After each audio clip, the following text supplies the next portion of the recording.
Hi friends, అందరూ ఎలా ఉన్నారు? అందరూ బాగున్నారా? నేను తణుకులో అయితే ఉయ్యాల ఫంక్షన్కి అయితే వెళ్ళాను.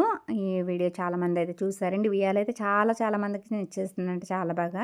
ఇంకా నేను తణుకెళ్ళేసరికి నైట్ అయిపోయింది. ఇంకా అక్కడ దిబ్బరెట్లు వేస్తున్నారు. ఇక్కడ చిన్న హోటల్ ఉంటే అక్కడ అయితే మేము ఆగాము. మా అబ్బాయి అయితే ఇక్కడ టిఫిన్ బాగుంటుంది పిన్ని, టిఫిన్ చేస్తావా, భోజనం చేస్తావా అంటే నేను టిఫిన్ చేస్తానన్నాను. నేనైతే ఊతప్పం తిన్నాను. ఇంకా మా అబ్బాయి అయితే దిబ్బరెట్టు తీసుకున్నాడు అనమాట. ఇంకా అక్కడ ఆగి ఆ టిఫిన్ అయితే తిన్నాం మేము. ఇంకా చాలా లేట్ అయిపోయింది ఆ రోజు. మార్నింగ్ వెళ్దాం అనుకున్నాను కానీ నాకైతే కుదరలేదు వెళ్ళడానికి. ఇంకా నైట్ తీరా ఎందుకొచ్చానా అనుకున్నాను ఆ టైంలోను. ఇంకా ఇంటికెళ్ళేసరికి 10 అయిపోయిందనమాట. ఇంకా అక్కడ పరోటాలు ఇవన్నీ కూడా అయితే ఉన్నాయి. ఇంకా మా అబ్బాయి బ్రెడ్ తీసుకున్నాడు. నేనైతే ఊతప్పం తీసుకున్నా. అయితే మా అబ్బాయి అన్నాడనమాట, పిన్ని నువ్వు ఉయ్యాల ఫంక్షన్‌లో లేవు. అందరూ ఉన్నారు. పెద్దమ్మ, పిన్ని అందరూ కలిపి ఉయ్యాలేశారు. నువ్వైతే ఉయ్యాలలో ఏయడానికి లేవన్నాడు. నాకు చాలా అవమానం అనిపించిందనమాట. అలాగే నవ్వుతున్నానండి బాబు, ఏం కాదు. ఆ రోజు నేను ప్రేయర్‌కెళ్ళాను గుడ్ ఫ్రైడే రోజున.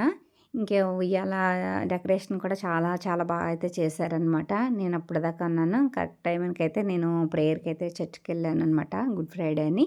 ఇంక ఈ లోపల మా వాళ్ళందరూ అయితే ఉయ్యాలలేసారంట. ఇంకా నాకు జరిగే అవమానం ఏంటంటే అందరూ అంతకుముందు నేను ఏదైతే ఎక్స్‌పెక్ట్ చేశానో అదే జరిగిందనమాట. అయ్యో! అలా అయిపోయావు, చాలా పాడైపోయావు అన్నారు. నిజంగానే పాడైపోయినా కానీ నాకెందుకో అలా అనిపించదనమాట. నేను బానే ఉన్నాను అనిపిస్తది. ఇంకా అలా ఎవరన్నా అనేసరికి ఇంకా నీరసం వచ్చేస్తదనమాట నాకైతే.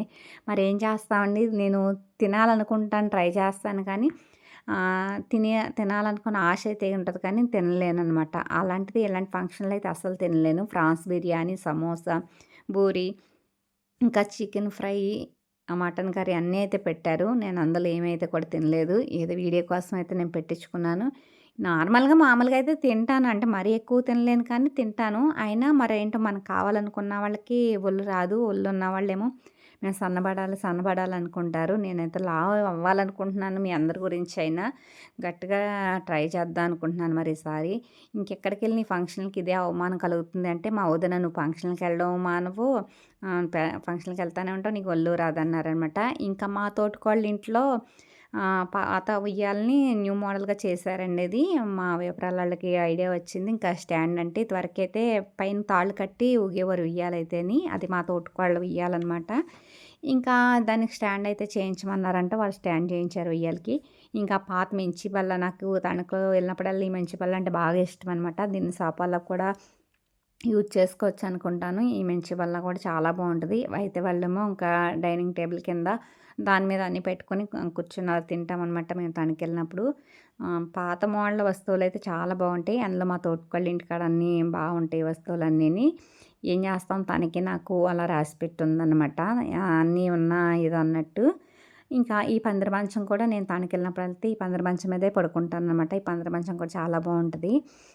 ఎప్పటి పాతకాలం నాటి వస్తువులన్నీని ఇంకా అలా వాళ్ళ ఇంటి దగ్గరైతే ఉంటాయి.